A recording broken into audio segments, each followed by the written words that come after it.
থেকে 940 বছর আগে বিশ্ব মানবতা যখন বুলন্দিত ছিল, মানুষের মধ্যে যখন কোনো মানবতা ছিল না, আল্লাহ পাক দয়া পরবশত হয়ে 1078 সনের 17 মার্চ মোতাবেক 470 হিজরির পহেলা রমজান তারিখে আল্লাহ পাক একজন মহামানবকে এই পৃথিবীতে পাঠিয়েছিলেন।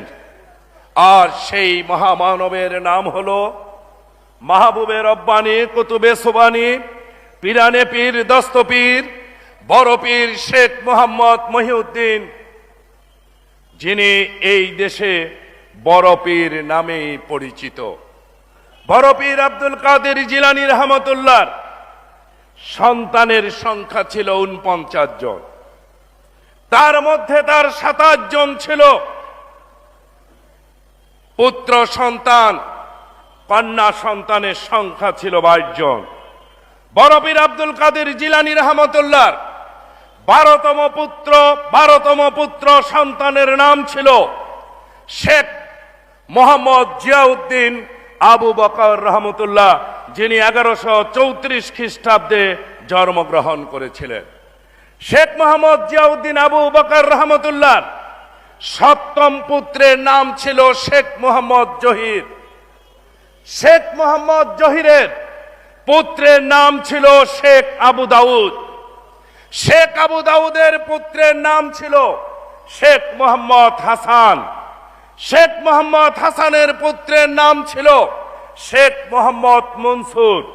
আর শেখ মোহাম্মদ মনসুরের 7ম পুত্রের নাম ছিল শেখ আব্দুল আওয়াল, যিনি 1428 খ্রিস্টাব্দে আজকের ইরাকের রাজধানী বাগদাদের নিকটবর্তী হাসানপুর গ্রামে জন্মগ্রহণ করেছিলেন। এই দেশের ধর্মপ্রাণ মানুষ আমরা সকলেই জানি, আজ থেকে 555 বছর পূর্বে শান্তির ধর্ম ইসলাম প্রচার করার জন্য সুদূর মধ্যপ্রাচ্য থেকে এক মহাপুরুষের এই আগমন ঘটেছিল। তার নাম হযরত বাইজিদ বুস্তামি রহমতুল্লাহ, যিনি 1463 খ্রিস্টাব্দে এই আজকের বাংলাদেশের চট্টগ্রামে এসে বসতি স্থাপন করেছিলেন। শেখ বাইজিদ বুস্তামি রহমতুল্লাহ শিষ্য বলেন, মুরিদ বলেন, খলিফা বলেন, সহকর্মী বলেন, তাদের মধ্যে সর্বকনিষ্ঠ যিনি ছিলেন তার নাম ছিল শেখ আব্দুল আওয়াল। তখন তার বয়স ছিল মাত্র 36 বছর। বাইজিদ বুস্তামি রহমতুল্লাহর নির্দেশে শেখ আব্দুল আওয়াল আজকের নারায়ণগঞ্জ জেলার সিদ্ধিরগঞ্জে এসে ধর্ম প্রচারের কাজ শুরু করেছিলেন। শেখ আব্দুল আওয়ালের ছিল এক পুত্র, তার নাম ছিল শেখ মোহাম্মদ জহির উদ্দিন। শেখ মোহাম্মদ জহির উদ্দিনের ছিল 3 পুত্র। তার জ্যেষ্ঠ পুত্রের নাম ছিল শেখ জান মোহাম্মদ ওরফে তেকরি শেখ। তিনি তেকরি শেখ নামে পরিচিত ছিলেন। ব্যবসায়িক কারণে তেকরি শেখ আজকের বাগেরহাটে যেয়ে ব্যবসা এবং ধর্ম প্রচারের কাজে আত্মনিয়োগ করেছিলেন। তেকরি শেখের ছিল 3 পুত্র। তার মধ্যম পুত্রের নাম ছিল শেখ মোহাম্মদ বোরহান উদ্দিন। শেখ মোহাম্মদ বোরহান উদ্দিন আজকের গোপালগঞ্জ জেলার ডিমলায় যে বসবাস করা শুরু করেছিলেন। তিনি অত্যন্ত ধার্মিক সৎ লোক ছিলেন, তাই আজকের টঙ্গিপাড়ার বিখ্যাত কাজী পরিবারে তিনি বিবাহ বন্ধনে আবদ্ধ হয়েছিলেন। শেখ মোহাম্মদ বোরহান উদ্দিনের ছিল 3 পুত্র। তার মধ্যম পুত্রের নাম ছিল শেখ মোহাম্মদ আকরাম। শেখ মোহাম্মদ আকরামের ছিল 1 পুত্র, তার নাম ছিল শেখ আব্দুল হামিদ। শেখ আব্দুল হামিদের ছিল 1 পুত্র, তার নাম ছিল শেখ লুৎফর রহমান। আমার ভাইয়েরা, বন্ধুরা, মহান সৃষ্টিকর্তা আল্লাহ পাকের কি অপার মহিমা!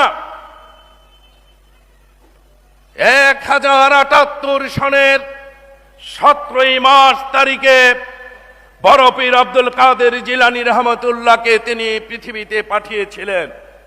আর গুনে গুনে 842 বছর পরে 1920 সনের সেই 17 মার্চ তারিখে শেখ লুৎফর রহমানের ঔরসে সারা খাতুনের গর্বে আরেক শিশুকে আল্লাহ পাক পাঠিয়েছিলেন, যিনি 24টি বছর পাকিস্তানের স্বৈর শাসনের বিরুদ্ধে আন্দোলন করেছেন, বারবার যিনি কারাগারে গিয়েছেন, 2 বার ফাঁসির কাস্টে গিয়েছেন। বাংলাদেশের মানুষ সংগ্রাম করে রক্ত দিয়ে 69-এ যাকে জেলখানা থেকে মুক্ত করে বঙ্গবন্ধু উপাধিতে ভূষিত করেছিলেন। আর 1971 সালের 7 মার্চ তারিখে ঐতিহাসিক সোহরাওয়ার্দী উদ্যানে জানিয়ে বলিষ্ঠ কণ্ঠে যিনি ঘোষণা দিয়েছিলেন, এবারে সংগ্রাম আমাদের মুক্তির সংগ্রাম, এবারে সংগ্রাম স্বাধীনতার সংগ্রাম, যার নেতৃত্বে আজকে ফারুক ভাই সহ বীর মুক্তিযোদ্ধারা রয়েছে। 1971 সালের 25 মার্চ দিনগত রাত্রি 12টা 1 মিনিট থেকে 3 মিনিটে যিনি বাংলার স্বাধীনতা ঘোষণা করেছিলেন, যার আহ্বানে সাড়া দিয়ে এই বীর মুক্তিযোদ্ধারা মুক্তিযুদ্ধে অংশগ্রহণ করেছিল। আমারও সৌভাগ্য হয়েছিল মুক্তিযোদ্ধা হিসাবে মুক্তিযুদ্ধে অংশগ্রহণ করা। আমার ভাইয়েরা, বন্ধুরা, বড় পীর আব্দুল কাদের জিলানী রহমতুল্লাহর 13তম অধস্তন পুরুষ জাতির পিতা বঙ্গবন্ধু শেখ মুজিবুর রহমান, আর যার কন্যা আজকে বাংলাদেশের মাননীয় প্রধানমন্ত্রী জননেত্রী শেখ হাসিনা। আজকে যারা ইসলামকে নিয়ে কথা বলেন, কথায় কথায় মিথ্যা বলিয়া উড়ান, আমি তাদের উদ্দেশ্যে বলতে চাই, সত্যকে কোনোদিন মিথ্যা দিয়ে ডাকা যায় না। সত্যকে মিথ্যা দিয়ে ডাকলে তার পরিণাম জাহান্নাম।